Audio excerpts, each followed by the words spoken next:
Welcome back, my dear followers. This is a new episode of the History of the American Mafia, a podcast written by Fabio Fabiano, translated and read by Grace Carlisi. I do hope you enjoy today's new episode. Today, we're going to talk about Gaetano Lucchese, also known as Tommy Gunn or Tommy Three Fingers Brown, and was a leading exponent of the American Mafia. It's no coincidence that one of the 5 New York Mafia families still bears his surname today. He was born in Palermo on the 1st of December 1899, and in 1911 he emigrated with his family to the United States. He settled in Manhattan. At about the age of 20, Lucchese lost his index finger of his right hand while working in a Harlem machine shop. A witty policeman nicknamed him after the baseball player with the surname Brown, who had 3 fingers, or Three Finger Brown as he was known, although in reality he did have 4 fingers on his right hand. This nickname, despite not liking it, remained with Lucchese for life. Even members of his gang often called him Brown. In Manhattan, the young Lucchese became affiliated with the 107th Street Mob, led by Ciro Terranova. Following this affiliation, he came into contact with the Democratic Party of New York City, a political group that often used street gangs. In 1921, Lucchese was convicted of car theft in Riverhead, Long Island. For that sentence, he served 3 years inside Sing Sing prison. Having not spoken a word and endured prison so well, he was appreciated by the honorable men of the Mafia. After that conviction for car theft, the police were no longer able to get Lucchese convicted. He married Concetta Vassallo in Queens in 1927. He grew up, criminally speaking, within Gaetano Reina's mafia organization in the Bronx.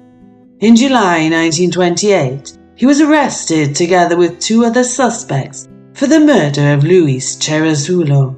6 days later, they were released.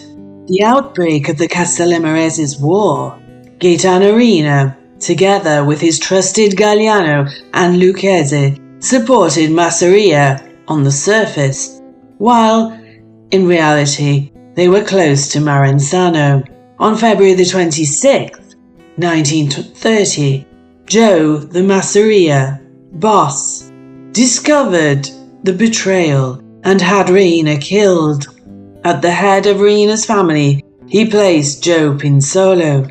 September the 5th, 1930, Lucchese and Galliano colluded and had Pinzolo murdered in an office he shared with Lucchese at 1457 Broadway. Thus, Galliano replaced Pinzolo at the helm of the ancient Reina family. Lucchese became the family's deputy boss. Wanted by the police in connection with the Pinzolo murder, Lucchese turned himself in on the 8th of September, a grand jury, failing to find evidence to indict him on murder charges, had to release him. Following the assassination of Salvatore Maranzano in September 1931, the police interrogated Lucchese. Some American Mafia historians claim that it was Lucchese who secretly informed Luciano and Vito Genovese that Maranzano intended to have them killed.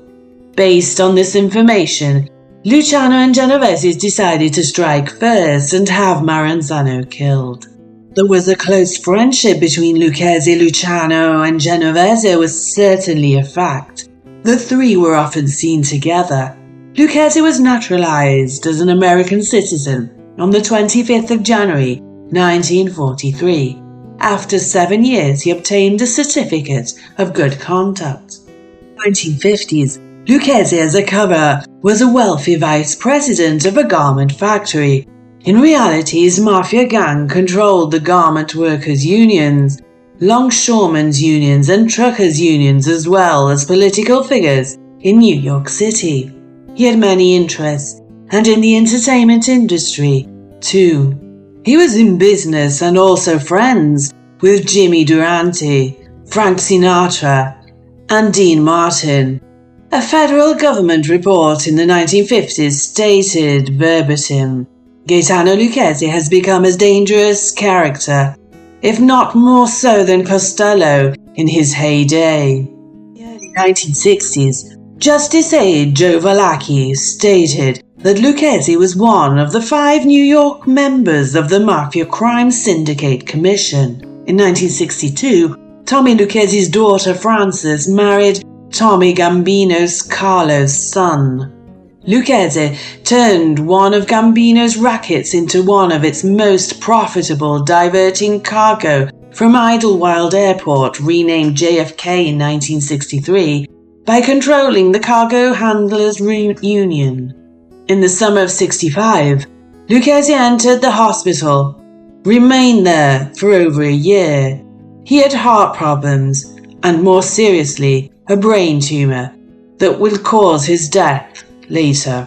In September '66, a meeting, which was nicknamed Little Apalachin, was held at the La Stella restaurant in Queens to discuss the division of his criminal activities. Lucchese returned home to Lido Beach in April '67 and died on July 13, 1967, at the age of 67.